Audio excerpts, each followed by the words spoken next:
Hello, I'm Luna, and welcome to Stories for Sleepless Nights. Here, we share stories from history, tales from mythology, facts about nature, inspiring biographies, thoughts on philosophy, and many other topics. Our goal is to help you relax, unwind, and gently drift off to sleep. We always love to hear what you would like the next story to be about. Please feel free to share your ideas in the comments. Also, remember to follow us on Spotify and YouTube so you do not miss any new episodes. Tonight, we begin a journey into the life of a truly remarkable woman, Mother Teresa of Calcutta. Her story is one of profound dedication and tireless service to the poorest people in the world. She left a lasting mark on countless lives and inspired many across the globe. We will explore how a young girl from a small town became a global symbol of compassion and love. Before we dive deeper into her story, let's take a moment to settle in. Find a comfortable position, perhaps lying down or sitting gently. Close your eyes softly if you wish, or simply let your gaze soften. Take a deep breath in, slowly filling your lungs. Feel your chest rise. Now, gently release that breath, letting go of any tension. Breathe in again, slowly and deeply. And breathe out, letting your body relax a little more with each exhale. Just be here in this moment as we begin our story. Agnes Gonxha Bojaxhiu was born in 1910 in a city called Skopje. At that time, Skopje was part of the Ottoman Empire, a very different world from today. Her family came from Albania. Her father, Nicola, was a successful builder and merchant. He was involved in local politics. Her mother, Drana, was a very religious woman, kind and caring. Agnes grew up in a comfortable home, surrounded by her parents and her two older siblings. The Bojaxhiu family was deeply Catholic. They attended church regularly. They also helped those in need in their community. Agnes learned early on the importance of faith and service. From a young age, she showed a strong interest in religious life. She was known for her kindness and her desire to help others. She loved to listen to stories of missionaries working in faraway lands. These stories sparked a desire within her to dedicate her life to God. When Agnes was just 18 years old, she made a big decision. She chose to join the Sisters of Loreto, a community of nuns known for their work in education. she left her home and traveled to Ireland to begin her training. After only a few months there, she set off on a long sea journey. Her destination was India. In 1929, she arrived in Calcutta. There, she officially became a nun. She took the name Sister Mary Teresa, choosing it after Saint Teresa of Lycia, a saint known for her simple way of life and devotion. Sister Teresa began teaching history and geography at St. Mary's School for Girls, a school run by the Loreto sisters. The school was in a well-off part of Calcutta. The students came from comfortable families. Calcutta in those days was a bustling city. It was under British rule, a time known as colonial India. While Sister Teresa taught inside the school walls, she could not help but see the world outside. Beyond the school grounds, the city held a different reality. Many people lived in extreme poverty. She saw crowded streets, people without homes, and many suffering from hunger and sickness. This stark contrast between the lives of her students and the people in the slums began to deeply affect her. She saw this daily as she went about her duties. The sights of poverty outside the school walls weighed heavily on Sister Teresa's heart. This feeling grew stronger over the years. Then, in September of 1946, a profound moment changed everything.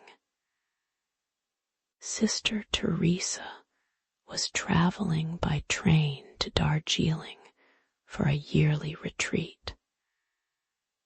The train cut through the Indian countryside. During this journey, she felt what she later called the call within a call.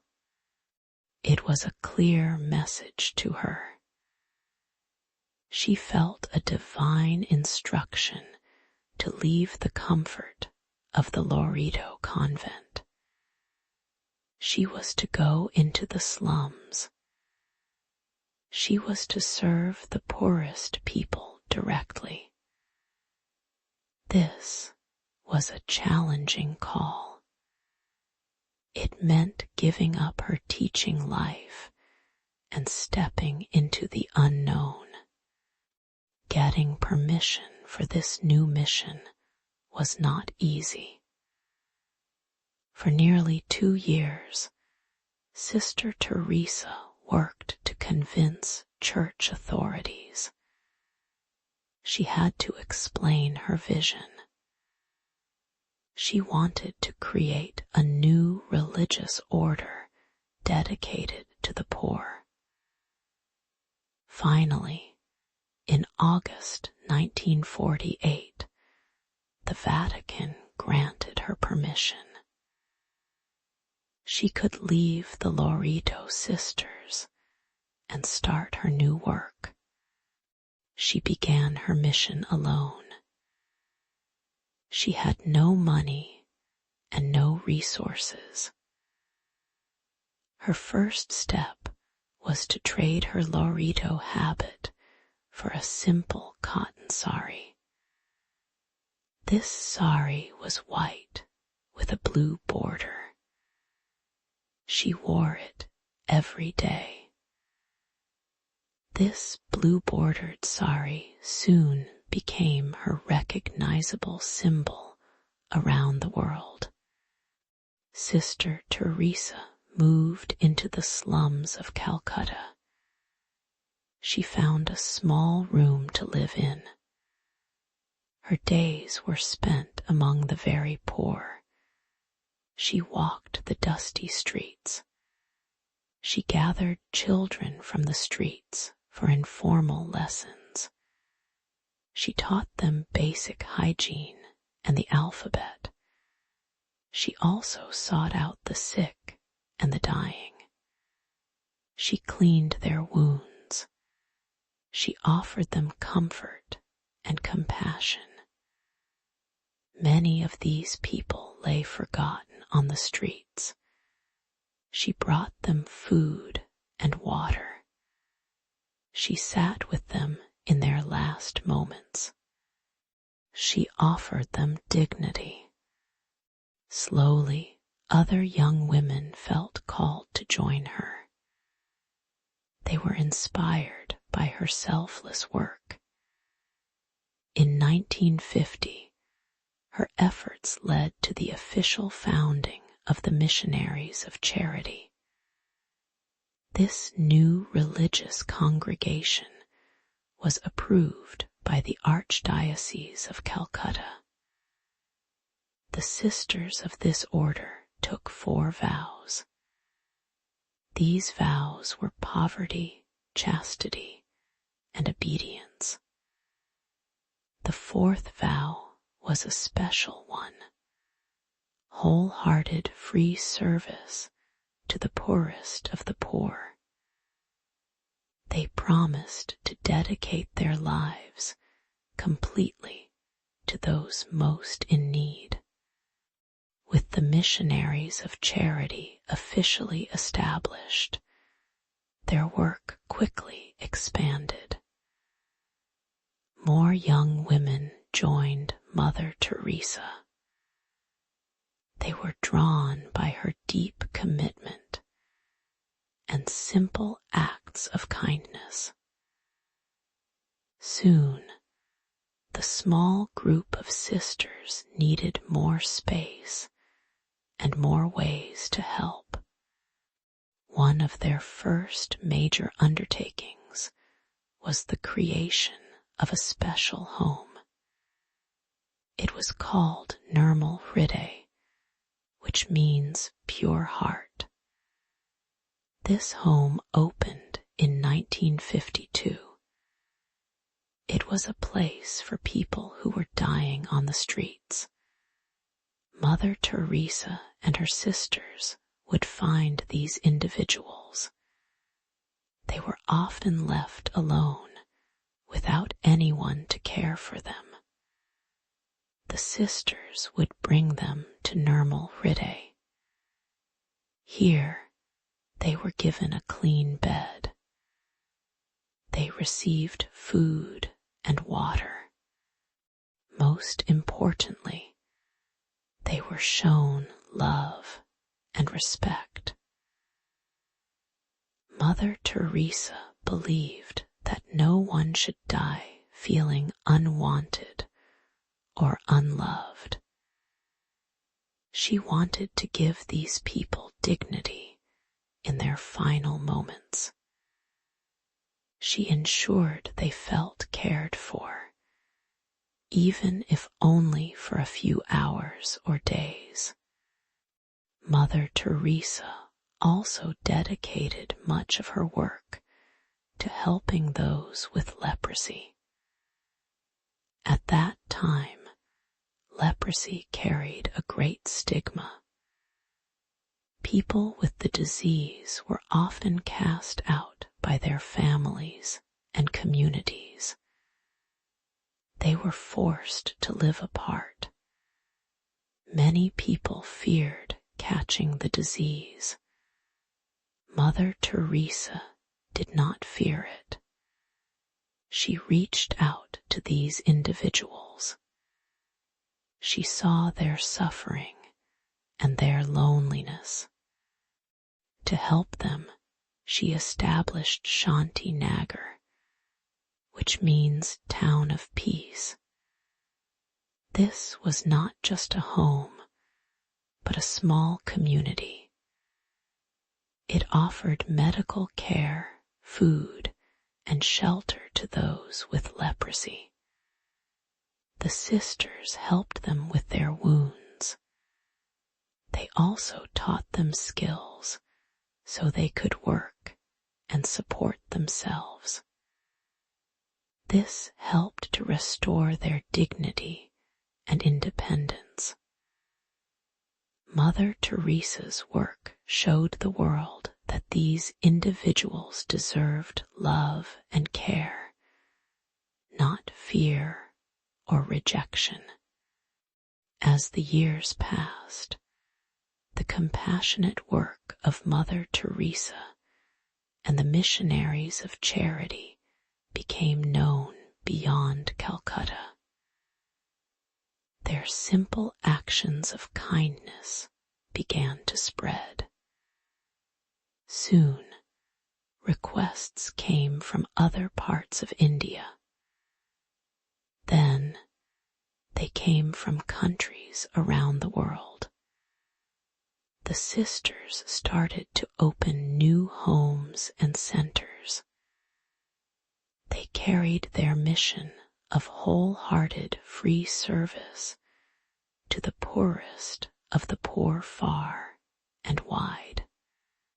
As the Missionaries of Charity grew and spread across the globe, so did the recognition for its founder, Mother Teresa. The world began to notice the small nun in the simple blue-bordered sari. Her tireless work with the poor and dying in Calcutta caught the attention of many.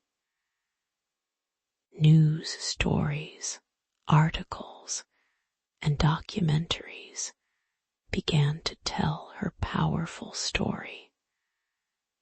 She became a symbol of selfless service and compassion. Mother Teresa started to travel more, speaking about the needs of the poor on an international stage. She met with leaders and everyday people, always carrying her message of love and care for the most vulnerable. Her gentle presence and strong conviction moved many hearts. The highest honor came in 1979 when Mother Teresa was awarded the Nobel Peace Prize. The Nobel Committee recognized her work for bringing aid to suffering humanity. When she went to Oslo, Norway, to accept the prize, she did not wear a grand outfit. She wore her usual simple white sari with the blue stripes. During the ceremony, she made a special request. She asked that the money usually spent on the traditional Nobel banquet dinner be given to the poor instead. This sum amounted to about $192,000. She said this money could feed thousands of hungry people for a long time. In her acceptance speech, Mother Teresa spoke directly and from her heart. She said that the greatest destroyer of peace in the world was abortion. She spoke about the importance of family and the love within a family.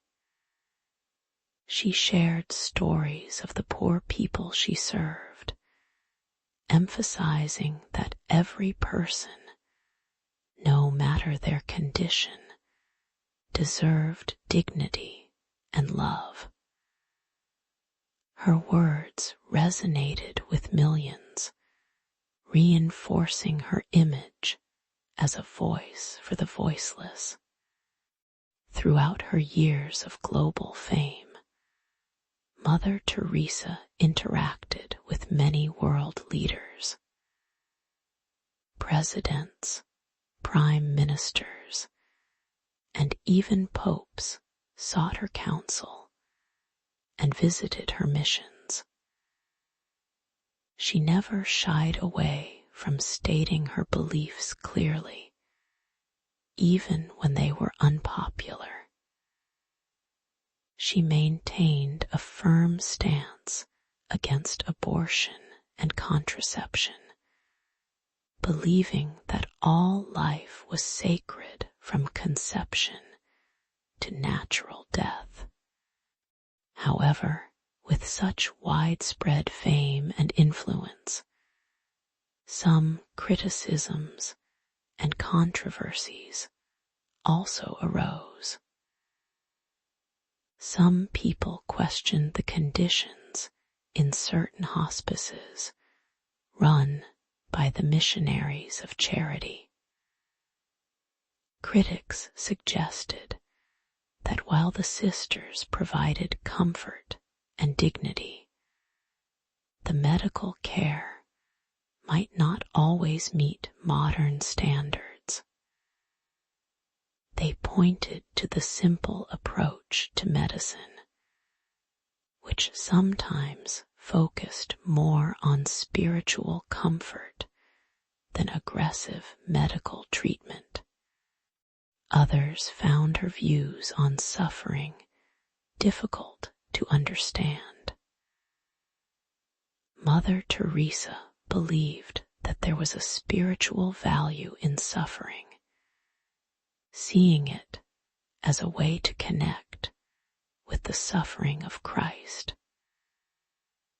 This perspective sometimes led to accusations that she did not always seek to alleviate suffering through all possible medical means.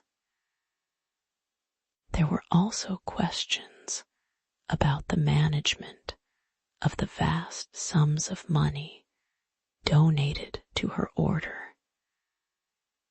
Some critics called for more transparency in how these funds were collected and spent. Despite these discussions, Mother Teresa's mission continued to draw immense support. Her dedication to serving the poorest of the poor, her unwavering faith, and her simple message of love continued to inspire people around the world. She often reminded people that her goal was not to change the world, but to love one person at a time with great love. While the world saw Mother Teresa as a powerful symbol of faith and service, she herself carried a deep and private spiritual struggle. For many years, hidden from almost everyone, she experienced what is often called a dark night of the soul. This was a profound feeling of absence, a deep emptiness where God seemed far away. She felt a spiritual dryness that lasted for decades, a feeling of abandonment even as she prayed and served the poorest with all her heart.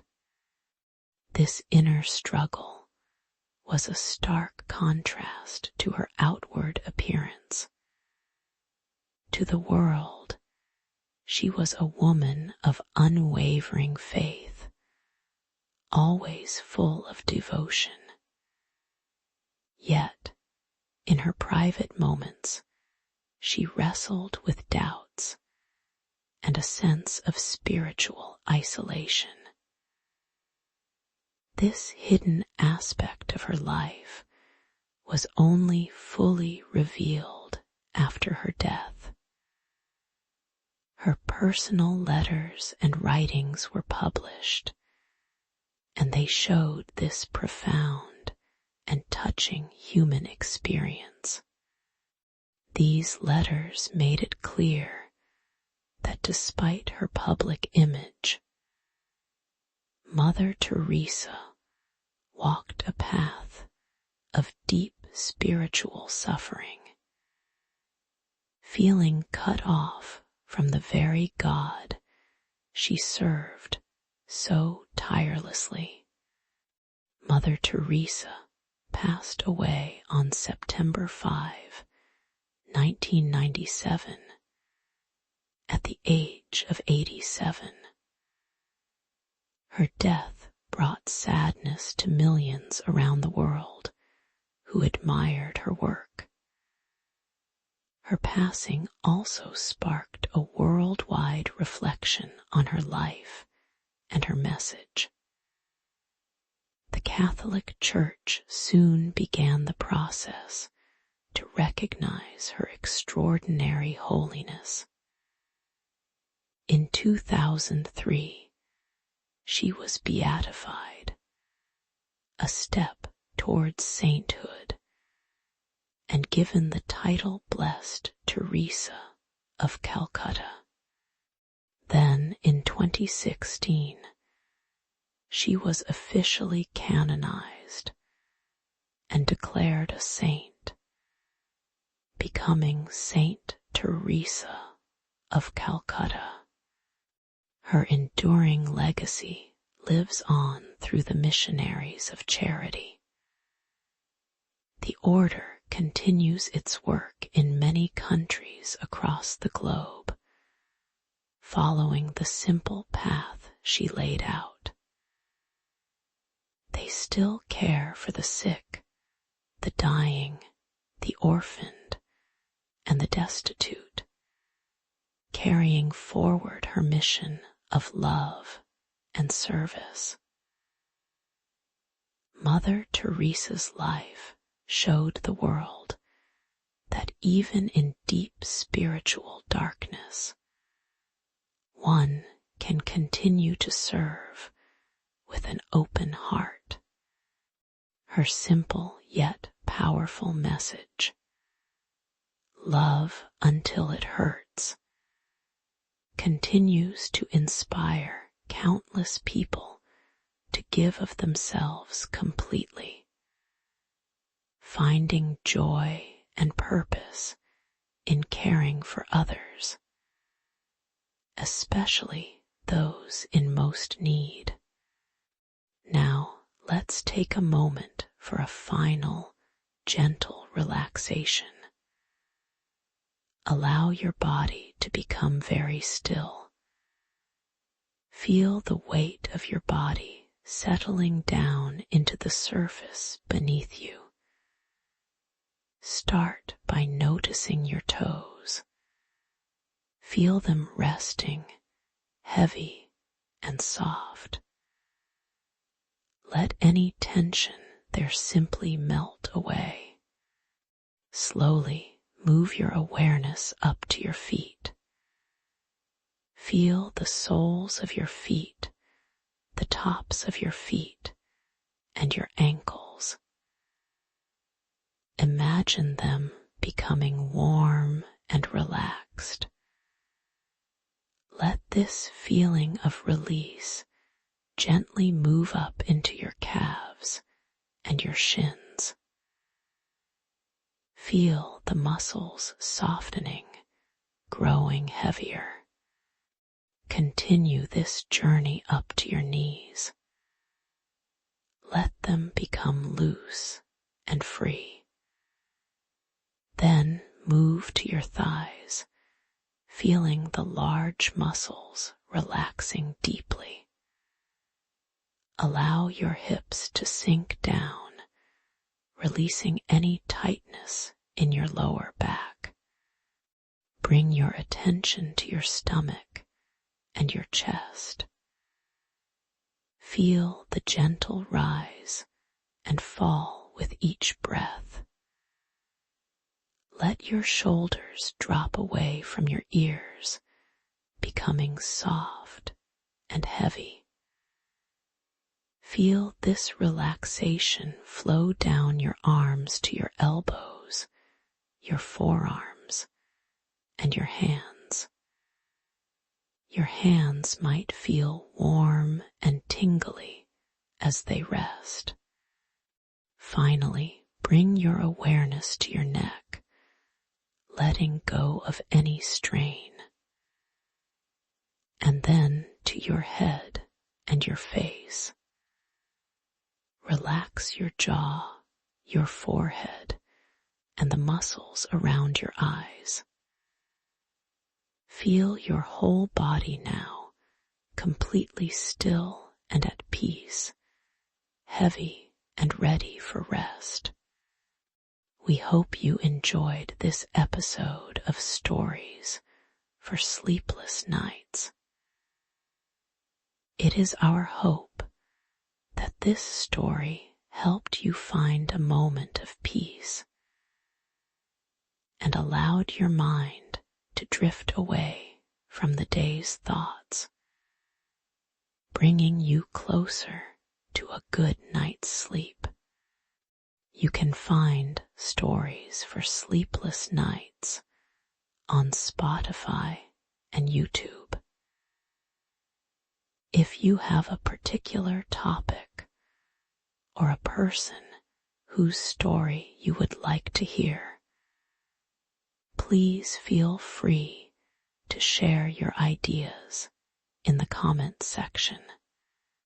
This is Luna, and I look forward to joining you again soon. Until then, we wish you a very good night.